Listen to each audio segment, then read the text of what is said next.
Segment 2, race and economics. Economic facts and fallacies. Quote, few subjects produce more fallacies than race. Among these fallacies are that, now get ready, I'm going to give you a passage here. Race was the basis of slavery, that racism is the main reason for black-white differences in incomes, and in all the other aspects of life that depend on income. Moreover, there is often an implicit assumption that racism and discrimination are so closely linked that they go up or down together. Now, what you have produced is a handful of outrages, and we'll take them one at a time. How's that? Race wasn't the basis of slavery? Oh, it's a simple historical matter. Slavery existed for thousands of years, as far back as there are any records of human beings. Archaeological finds suggest that slavery existed before human beings could read and write. So, what a racial difference between the slaves and the enslavers, that is a relatively new phenomenon. You didn't have in ancient times the ability to go to another continent and move millions of people of a different race across the ocean. So you enslaved the people who were nearby. The Europeans enslaved Slavs for centuries before they brought the first black African to the Western Hemisphere. Okay, but so you're not suggesting, you do not wish to say anything other than that slavery as practiced in the United States it may have been recent, but you'd be willing to grant that it was particularly perverse and destructive because race got mixed into it at that point, right? Race got mixed into it in the United States more than anywhere else for a very simple reason. The United States was founded, as the Declaration said, of independence, said all men are created equal. Right. If that's true, then the only way you can justify slavery is to say that some men are less than men.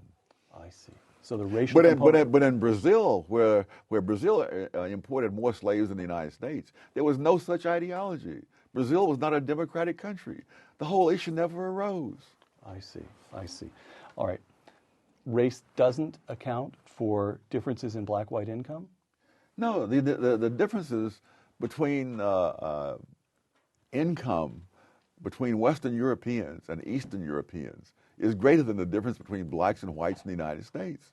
Differences in income are the rule. They are not the exception. So,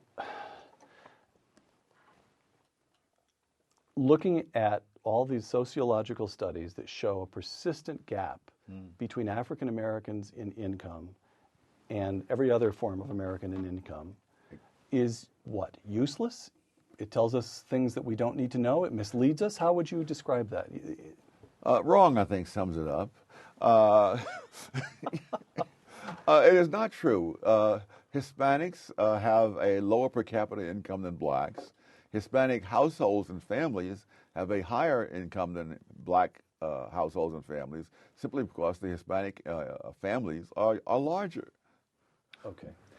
Now, this last assertion, race and discrimination, you suggest, are not so closely linked that they move up and down together. First of all, distinguish the two, race and discrimination. Racism is an attitude inside people's heads. Right. Discrimination is an overt act taking place outside in the real world. Okay. So not only with blacks, but you can find the same thing with Jews in previous centuries, that part of the United States where there was the most racism against blacks, namely the South, right, is where black construction workers were much more common than they were in the North, right on into the 20th century. And most people are unaware that in the South, blacks were the construction workers. I remember a professor at Howard University saying that when he was a boy in the South, his father pointed to some man on the street and said, he was the first white construction worker in this town.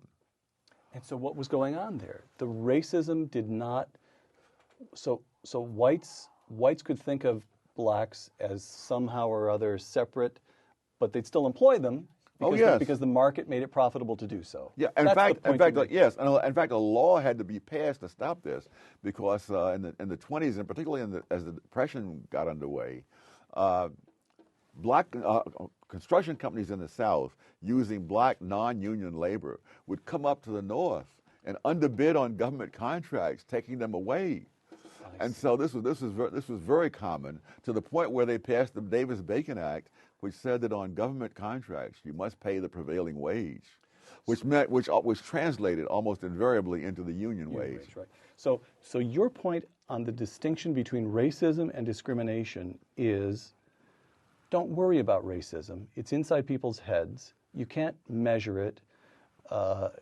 There's a strongly subjective, just forget about it, concentrate only on discrimination, and the best answer to discrimination is to let markets operate, because then people will discover, it will tend to militate against discrimination. Oh, yes, when people have skills to offer, they'll be employed. Whatever this notion of racism in people's heads is, don't worry about that. Is that right? Yeah, what I'm saying essentially is that racists may prefer one race to another, but they prefer themselves to everybody else.